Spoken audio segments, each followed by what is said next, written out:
Ever catch yourself thinking, wait, I've been here before? Mm-hmm. You know, when you're hearing about other people's drama. Yeah. That's what we're getting into today. Yeah. A relationship problem blowing up online. Oh, boy. And everyone's trying to figure out who's in the wrong. Yeah. Know? But here's the thing. We're seeing this from all these different sides, which is really interesting. For sure. It gives us a lot to think about. Absolutely. Okay, so the situation. Yeah. It's a husband who is, to put it mildly, not thrilled with his wife always being late. Okay. Like, all the time. Right. And he finally hits his limit and decides he's done accommodating her. Hmm. Which leads to her missing a chunk of her own birthday dinner. Oh, wow. Yeah. Her birthday. Oof, that adds a layer, doesn't it? See, this is what gets me. Because now it's not just about time management, is it? Right. It brings in all these other things. Like, how much is too much to ask in a relationship? You know? Right. Like, where's that line between compromise and just being taken advantage of? A tough one. And it's something we can probably all relate to, even if we've never dealt with, right. influencer life. Exactly. Exactly. Which, speaking of, this wife is really big into her Instagram, always staging photo shoots. Ah, okay. And the husband is constantly having to adjust plans because she's chronically running behind. I see. It got so bad, he was giving her a fake ETA, like 45 minutes earlier than they actually needed to leave. Wow. You know, that little detail right there is really telling to me.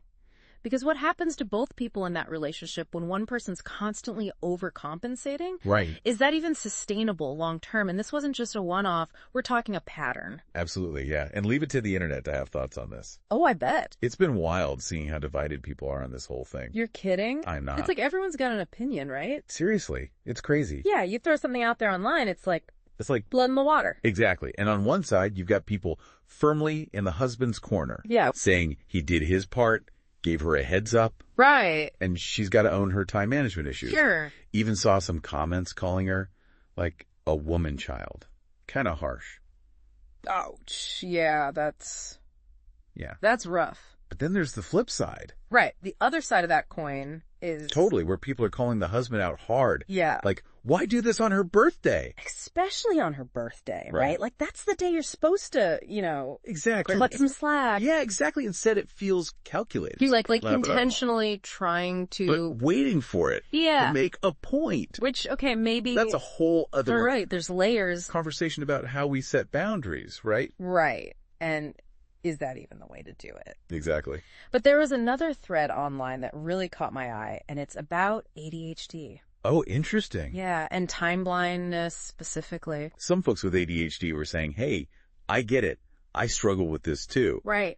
But they also said, it's still on you to figure out systems, Absolutely, yeah. Alarms, routines, whatever works for you. It's about taking responsibility, right? Exactly. It's not like a free pass to be inconsiderate. Yeah, and that's what's so tricky about this whole thing, right? It is. We see a snapshot online. Right, just a glimpse. But we don't know their whole story, do we? Nope. We don't know if there's a history of conversations, attempts to manage this. And we don't know if maybe she's tried those things and they haven't worked. Or exactly. Or if this is even like a diagnosed thing or just a personality quirk. Totally. And that's where things get really interesting because then, if we're dealing with something like ADHD, right, it might not be as simple as just setting an alarm, right? It's almost like a different way of experiencing time. Exactly. There's this researcher, Dr. Russell Barkley, who talks about how for some people with ADHD, it's not just about being forgetful. It's literally that the concept of time itself is different.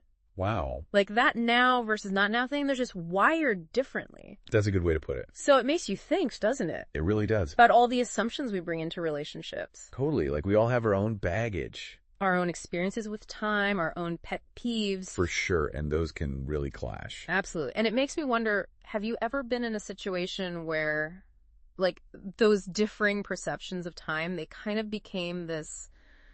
Like a point of contention. Yeah, like this underlying tension. It's huge, right? Like we build our whole lives around schedules and deadlines. You do. It's how we function as a society. Yeah. And it's interesting because in this whole scenario, this being late thing, right, it's kind of like the tip of the iceberg. Oh, totally. It's a symptom. Yeah, of some bigger issue. Of something deeper going on. Right, exactly. Like we were just talking about assumptions. We were. What if she's not just being disrespectful of his time? You know, what if it's tied to something else? Like her priorities are different. Right. Or maybe she has a different way of processing things. Or that, exactly. It goes back to communication, doesn't it? Always does. Like, have they actually talked about what's behind this pattern? And have they tried to find solutions together? Yeah. You know? Yes, because if this was my relationship, that's where I'd start. Me too. Like, how do we fix this? Not just point fingers, right? No, but actually work through it. Exactly. And maybe that looks like, I don't know, visual reminders? Timers, maybe? Sure. Or even just building an extra buffer time, you know? That's huge. It really is. And sometimes just understanding the why. Okay. Like, why is this a pattern can make all the difference. That's such a good point. It's like... It can shift your whole perspective. It's like you're not excusing the behavior. Right. But you're trying to understand where it's coming from. Exactly, and that can change how you react to it, you know? Absolutely. So I guess the takeaway here is... The big question for everyone listening is... Yeah, hit us with it. If this was your relationship, what would healthy communication look like? Oh, that's good. Right. How would you tackle this, even with those different needs? Because we all have them. We do, and sometimes the best conversations, the most helpful ones... Yeah. They're the ones that make us... take a look in the mirror a little bit. 100%. Like this whole deep dive. Yeah. It's not just about this couple online. No, it's bigger than that. It's about us too. That always. Well said. And on that note. Until next time. Keep those conversations going, folks. And remember. Sometimes the most valuable insights. The real aha moments. They hit close to home. They really do. We'll see you next time.